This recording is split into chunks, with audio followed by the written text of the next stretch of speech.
Hey, hello, how do you do? Shady Doorags here, and welcome to another episode of Episode Rundown, where I, Shady Doorags, run down the episodes of Miraculous Tales of Ladybug and Cat Noir. That's always such a fun title to say. Never stops me in my tracks. So yeah, I'm in another location. It has been crazy with me going on these past couple of weeks. I've had to move a couple of times, and I'm still moving one more time, and I'll probably have to move again after that. But yeah, so if anything is weird, like the audio is weird, the camera's weird, yeah, I'm constantly on the move right now. But anyway, you don't care about that. You care about Miraculous Tales of blah, blah, blah, blah, blah, blah, blah. So in this episode, this is episode 4, Timebreaker. And in this episode, the villain is Marinette's friend, whose name escapes me. And she has this watch that breaks, and she gets really upset because she asked her friend to look after it, and the friend, it broke, like I said, and she uses the energies of her friends to go back in time as well as make herself faster because she's on skates. So her whole power revolves around her skating as well as going back in time. She doesn't do that much with the going back in time. It's more so focused on the skating, but she does go back in time once, and she takes Ladybug with her and winds up in the past with 2 ladybugs and dealing with the whole thing. Meanwhile, Marinette is dealing with this kind of sort of issue with trying to, because she has to go to this event with her friend where that's where Timebreaker is, and she also has to get a cake to one of her customers. It's honestly not that big of a deal. The episode doesn't treat it as that big of a deal. So there's not too much difference in this one and the other episodes. There are a couple of things that are growing on me. I've said plenty of times before, I've said that Sailor Moon aspect. One of those Sailor Moon aspects is that they reuse animation. But if you notice, I've never actually said that's a bad thing, and that's because I actually, this is going to sound weird, but I actually like when they reuse animation.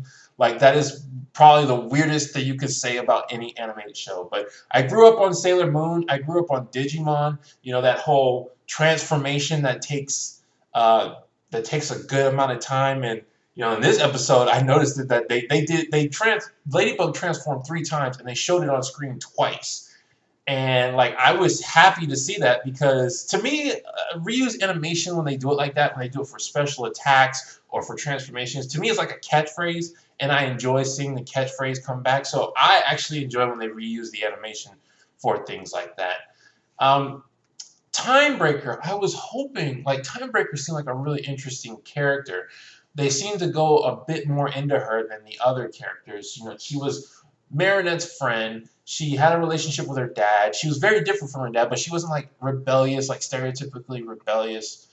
And she was nice to him. She tried her best to look good, even though she kind of failed at that. She didn't want to just leave him there. She appreciated the gift she gave. She was a nice kid. She kind of got on my nerves though when she just forced the watch into. I still can't remember Marinette's friend, but she forced it into her hand. But the episode called her out on that, so she shouldn't have done that. That whole situation though with the watch breaking, that kind of seemed like it could have been avoided. Mainly, if the girl just set it down, or she just asked someone who could. I mean, Adrian was right there, and he was free. She could have asked him. Or if the mean girl, whose name I still can't remember, if she had just, like, not bothered Adrian, like, what she did made no sense. Like, grabbing the watch out of Adrian's hand and trying to see what it is. It made no sense to anything that was going on. I'm noticing a lot with the animation. The lip syncing is off a lot. I'm thinking the show was translated at some point or another, and if that's the case, whatever. It's something I can ignore. It's not that big of a deal. But a lot of the dialogue feels forced. Like a lot. I've said before I had issue with puns, and that if they just delivered the puns slightly better, they could be good puns. This episode, I'm feeling like some of the puns are good, but other times they feel forced. Like they don't belong in the situation. Like at the end of the episode, the parents are like, yeah, there's only one Marinette, and we're counting on her, trying to hint, haha, there were 2 Marinettes in this episode, but it comes out of nowhere. It's like nobody ever mentioned that she needed to be in two places at once. Like, she kept it hidden that she was in two places at once. If she had brought it out and said, oh, I was doing a favor for someone else, then it would have made sense.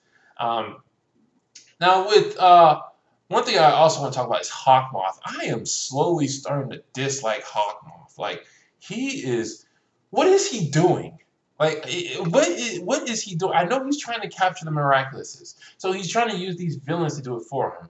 Now, if you want to capture the Miraculouses, why would you give one of your villains a power that makes the Miraculouses disappear? Why would you do that? That makes no sense to me. And then I'm thinking about it. He's surrounded by all these freaking butterflies. Why is he only making one at a time? Why doesn't he make a freaking army of these things to go after the Miraculouses? Like, they would be overwhelmed if he did that. Does he have to recharge or something every time he does it? I really don't understand that. This episode decided to play with time travel, which is always a risk, you know. And I wasn't too iffy with the time traveling thing. You know, when they went back in time, I was like, how are they going to fix this? You know, she's already changed the past, which means she can't just go to the future and it'll be the same timeline. They've got to figure out a way to fix it. And what do? They use the freaking Lucky Charm. I hate that Lucky Charm. I'm really hating that Lucky Charm. I said it before, and I will say it again. Cataclysm is a much better move than Lucky Charm. Because Cataclysm, Noir has to figure out what to do with it. Lucky Charm fixes and solves everything. I can never worry about what's going to happen to Ladybug. Because every time she just does that Lucky Charm, I know the problem's going to be solved. And then she just throws it up in the air and says, Miraculous Ladybug, and it fixes everything. It fixed the broken watch. Why did it fix the broken watch? It had no reason to do that. Hawkmoth didn't break the watch. The watch should have stayed broken. That wasn't a result of Hawkmoth, but it fixed it because it wanted to give the episode a happily ever after. And speaking of happily ever afters, I didn't really like that Marinette got her happily ever after, but that's not that big of a nitpick. But yeah, I have major issues with the Lucky Charm. Like, it really came out during this episode.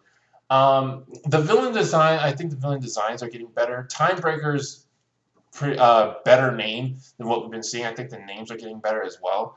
She kind of looked like some kind of beetle or something, but I don't know. It had a more slick design to it.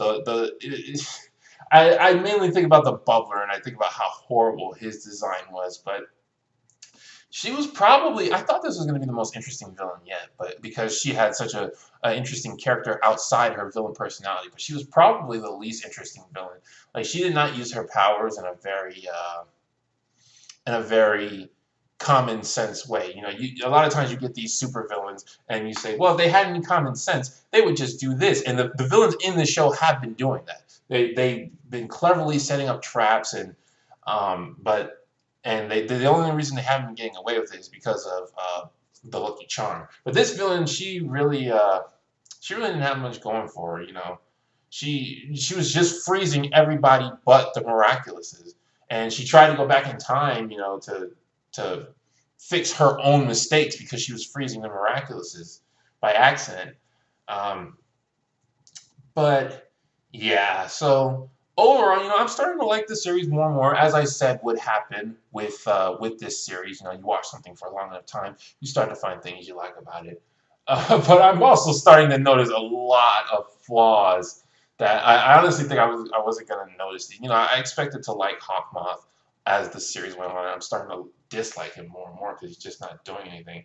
Freaking Tiki, though, this character has done like almost nothing so far, but she's designed in such a kawaii way. Like, I have to like her. She's like my favorite character, and she hasn't done anything. It's really not fair, but it is.